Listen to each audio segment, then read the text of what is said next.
hiatus, a brief long hiatus, as they say. We had some technical difficulties. Studio was wiped out in a hurricane. It was unfortunate, but we're back. We got a whole new format. Got a new co-host. We'll let him introduce himself, because who am I to introduce someone who's not me? Right? That's how it goes. You introduce yourself, not other people. Right? Anyway, here he is on tonight's episode of The Excellence Factor with Trent, Xander, and take it from here. How's it going, everybody? I'm Chad Dashing. I'm Trent's good longtime friend, and hopefully we can get this thing going. That's right, Chad. My friend Chad from... Well, we met in... let's not get into that. The less is more. Yeah, the allure, the mystery, Get to know him live on the air. Yeah. But we're here to bring you all the latest topics of conversation that you might be seeing popping up on your social media accounts from time to time. Apparently, you can't always trust what you read on the old internet. Oh, no, of course not. You can't do that. It's just an old joke that people used to have. Never trust anything on the internet. Who had that joke? Is that a stand-up? Well, no. It was just, people around, they kind of had that, it doesn't matter. It doesn't matter. It was just That's a thing. Pretty good. That'd probably be a good stand-up joke. You went up there and you were like, "Hey, everybody," and then you said something that wasn't true, and then but I read it on the internet, right? Yeah, Sinbad might have said it, so I don't know. Sinbad, like the traveler or whatever he was, adventurer. No, not the sailor. He was a comedian. Okay. Anyway, so what we're trying to say here is misinformation, fake news is no new, news. It's not new news, but it's news to me. No. But it's not news. So it's fake news, and the fake news is not news. So I explain. Well, you have some experience with news, right?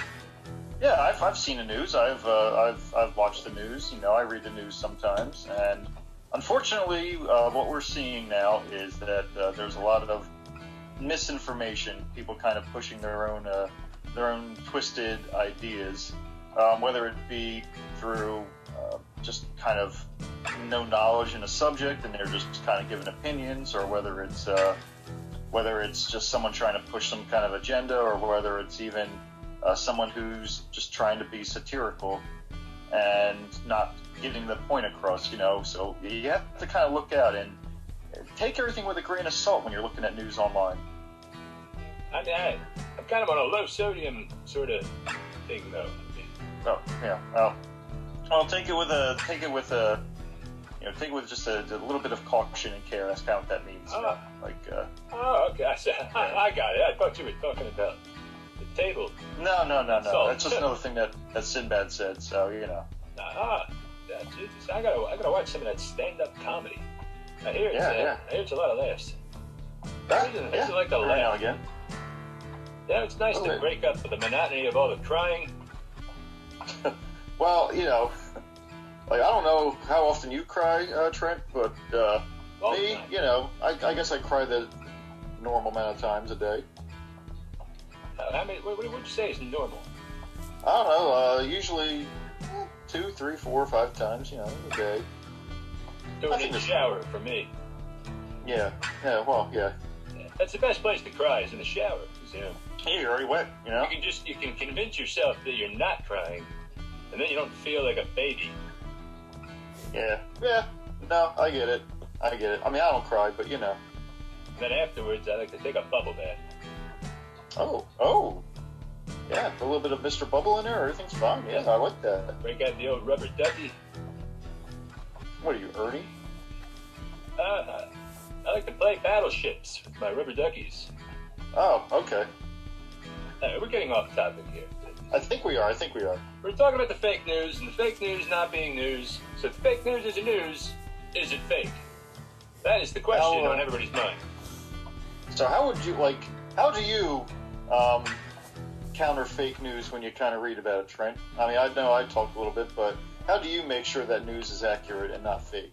The first thing I do is I share it on my social media account without context, so that all my followers can, enjoy the information.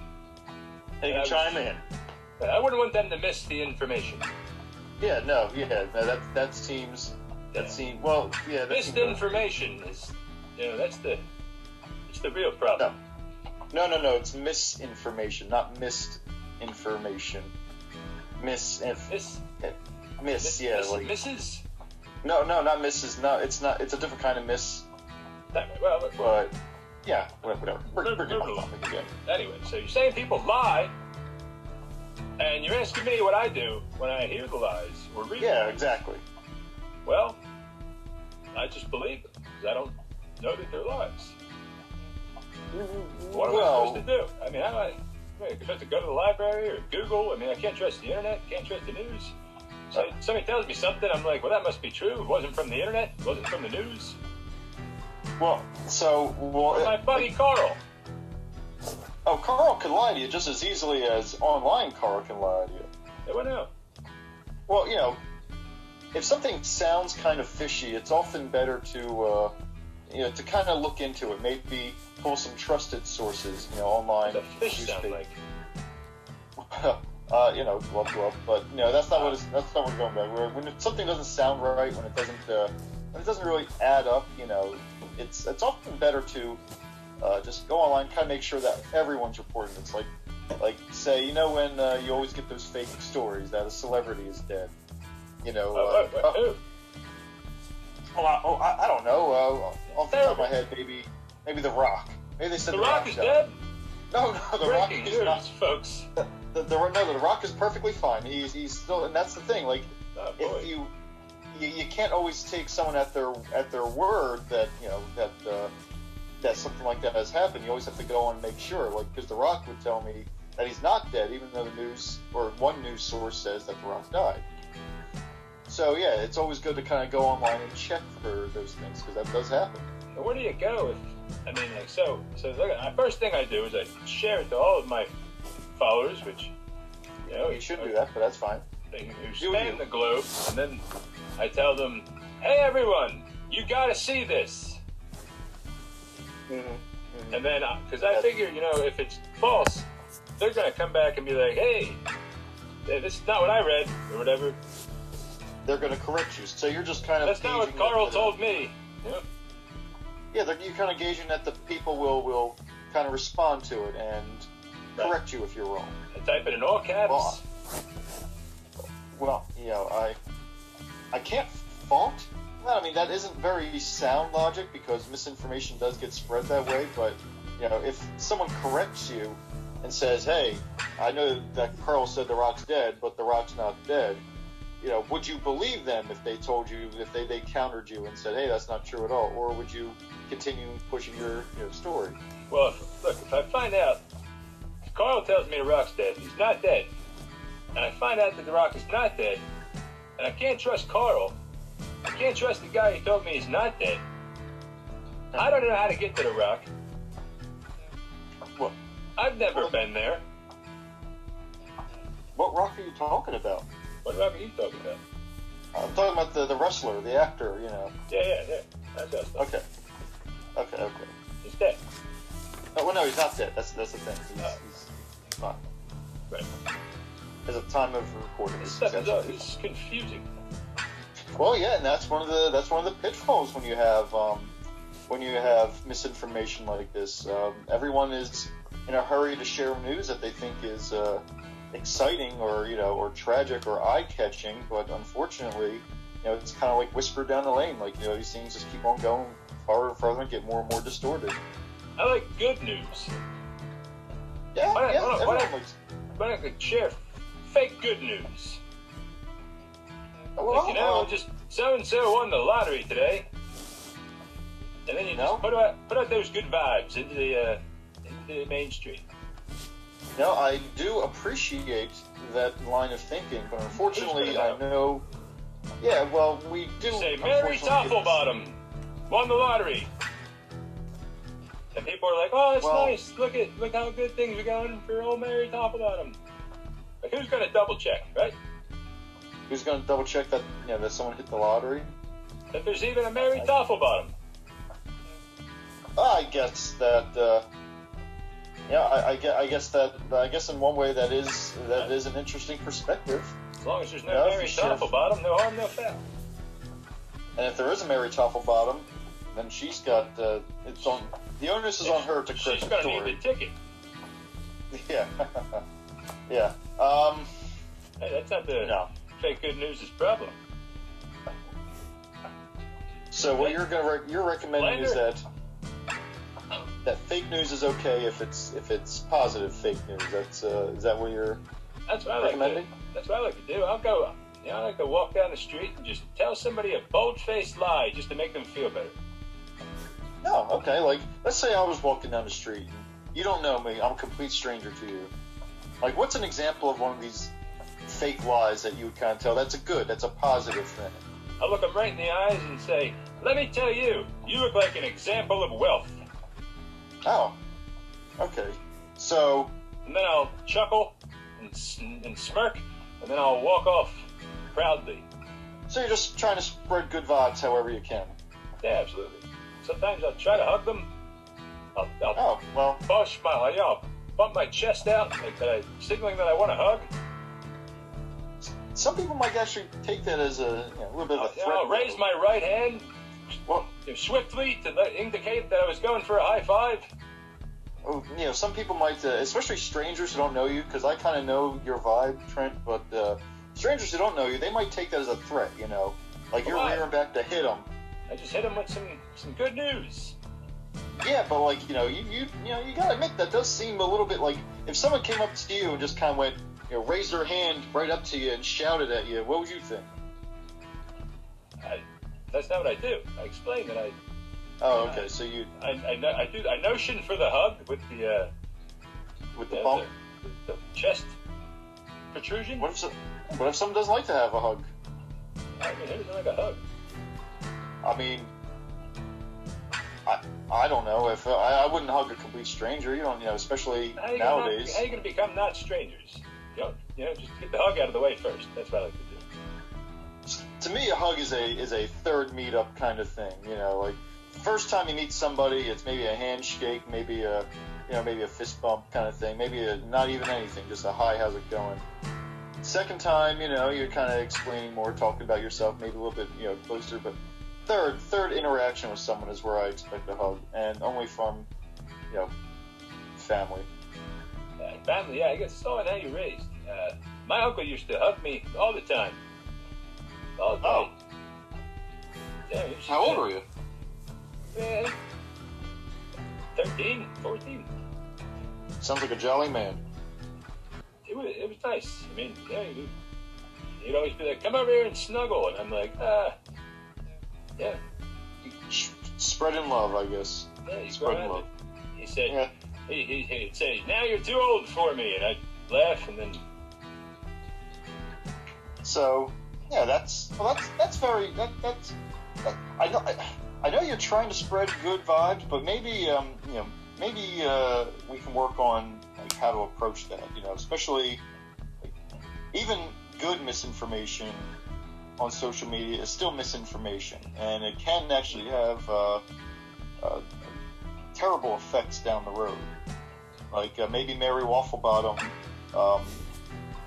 Maybe the news of Mary Wafflebottom hitting the lottery is kind of stops people from playing the lottery, and then all of a sudden, there's a little bit of a lull.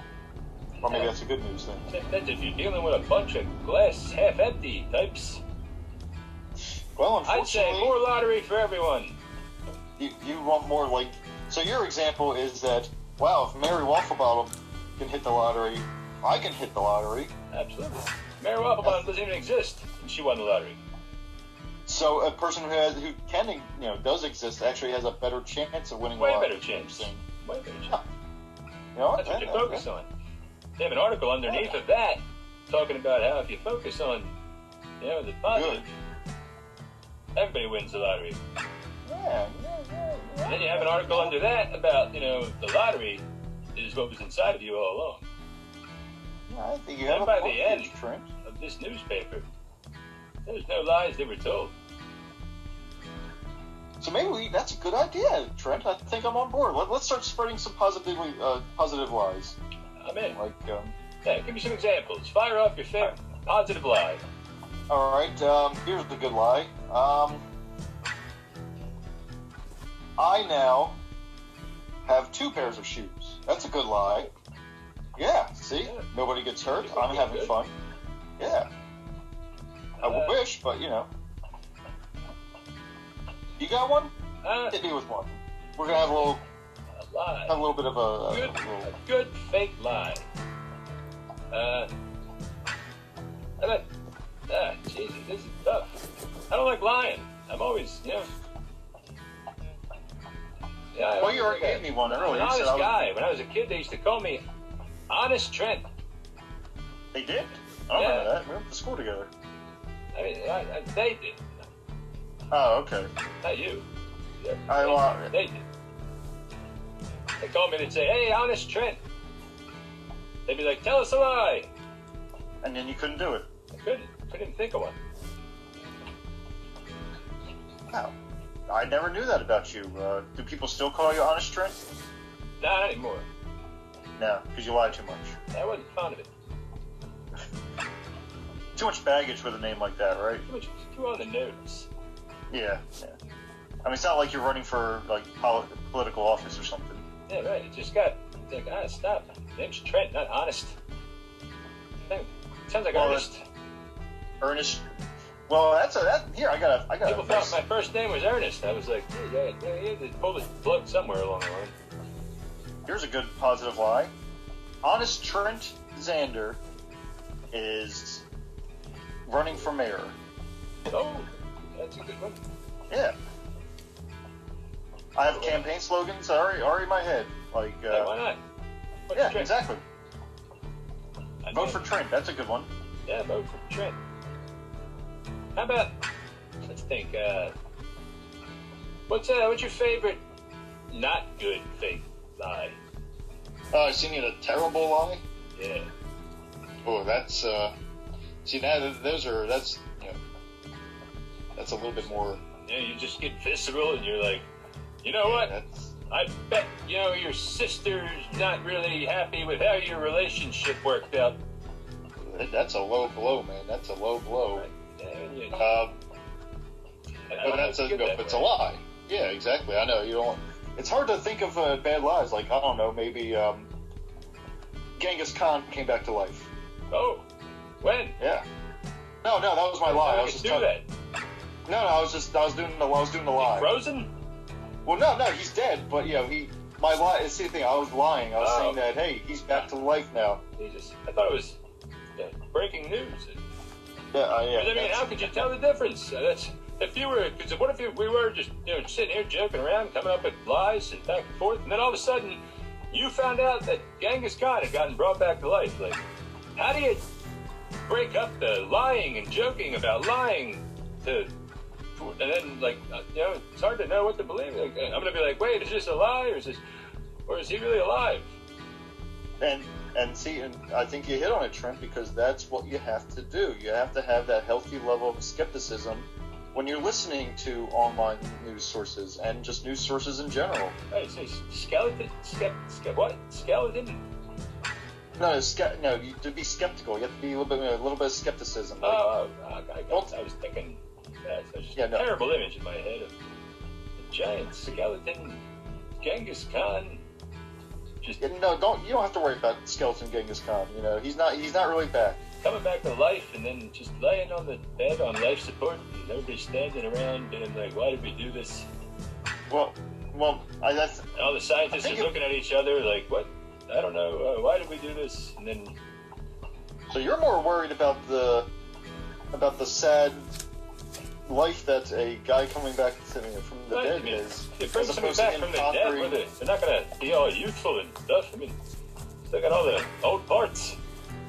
I figured you're more worried about him trying to conquer Asia again. But no, he's an old man now. His conquering days are over. Well, let's just keep on going with the lie. Why would you waste all that money bringing a dead conqueror back to life? Where did you even find him? I mean, how intact could he even be at this point? I don't know, Trent. It was just a lie. Bad move. Yeah. Well, it's okay. We don't have to worry about that. We have, like if you went online right now and you Googled Genghis Khan back to life, if a majority of the sources are kind of saying, especially the trusted sources, and that's kind of a big thing. It's often hard to tell what a trusted source really is. So a lot of times you have to kind of dig a little bit deeper into the site that you're on and see where this information is coming from. A lot of times there's places that, like the Associated Press, the AP, they often have multiple sources. There's actually really a lot of news outlets and information kind of conglomerated, so that you kind of can trust, most of the stuff that they put out there. They're not, because they're not news. Well, no, they are. No, they are news. They do break news, but it's if you fake go news. Well, no, they don't really deal in fake news. They're more of a trusted source. So they break the fake news. The fake news is breaking news. Right? That's how we break the fake news. We smash it in half. No. They don't do that. Breaking the news. They report the news. Oh. They tell us what the news is going on. They don't really deal with fake news. But the scary thing is that even very trusted news sources sometimes they do get it wrong. It has happened. It's people. So and then the news is broken. Yeah. And the news is broken. You cannot break it. You can't fix it sometimes. Then what do you do with it? Yeah, then you have to go get a fake one and pretend that you didn't break the news. Before mom gets home. Well, it's a little bit more complicated than that, but I appreciate the analogy. I know where you're coming from, and I can't say I disagree. Vase that there was a statue at an old high school flame of mine's house. Yeah, they had a reindeer statue, and it was I think it cost like $1 million or something like that. Oh. Yeah, well, Trent was roller skating around the living room, and wouldn't you know it? Hey, why were you... Oh, go ahead. Wouldn't you know it? One of my earbuds fell out, and that threw my equilibrium all out of balance, and I started spiraling. And before you know it, I'd knocked the reindeer statue off of the mantle, and it hit the floor, and a little tiny piece broke off of it. So I glued it back on, and then I threw it away. Oh, well, that seems like a lot of work. How old were you when this happened? 25. You were roller skating at 20. It's fine. Yes, yes, that's exactly what the AP is. But if I had only had a fake one, I could have just put it there, and they would have never known the difference. That is. I think you hit the nail on the head. That's what the AP is. They take a reindeer that you roller skated into, knocked off, broke off a piece, glued it back together, threw it away, and tried to hide it. Yes, I think that you got it there. That is the breaking news. Yes, that is how you break news. Yeah, they break a reindeer statue too. So when you just remember that whenever you're online, if you're looking at news and it just doesn't sound right, then it's always good to try to break it. Make sure it's not broken. Yes, exactly. And if it's not broken, you break it. And make sure it's not fake. Exactly. Don't break it. If you can't break it, don't fake it. That's what I used to say. I think we learned something here today, Trent. I think everybody learned something today. Whether or not it was real, that's the question. So what kind of like news sources do you usually go to when you're looking around? Stuff that I don't like anything too official, because you can't trust the government. So I usually go to the GeoCities. What's another good one? There's a couple of sites that I can't really pronounce. Well, if they're in a foreign language, it really shouldn't be, One of them, the goldeneagle.gun. Oh, well. I noticed you mentioned the geosites thing there. I'm quite surprised. I didn't think that they still had websites like that. So that's probably not very. Yeah, well, yeah, that's probably not a very trustworthy source. I got to go to the dark web because I got sensitive eyes, right? Yeah, it's the light web is too. It burns the retinas. Too bright for you? Yeah, absolutely. Be careful though, Trent. If you keep on going on the dark web, I've heard horror stories. Yeah, it's just dark. It's just darker. The back of the screen is black instead of white. The dark web. No.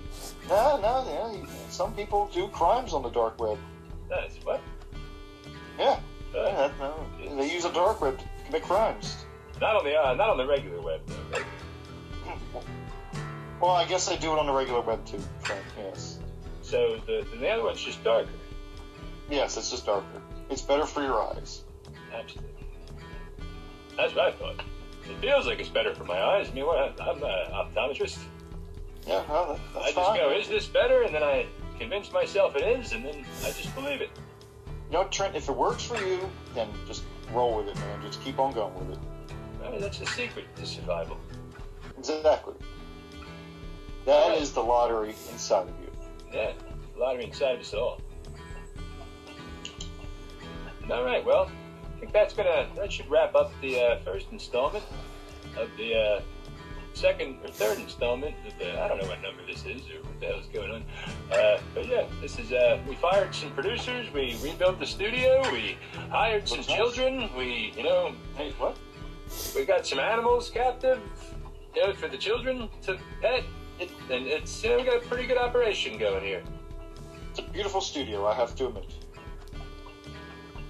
Get a roller coaster, maybe. Who knows? Sky's the limit. Now that was a good lie. Yes. Or was it? Oh. All right. Well, thanks for thanks for having me here, and I'll see you later. I think, wait.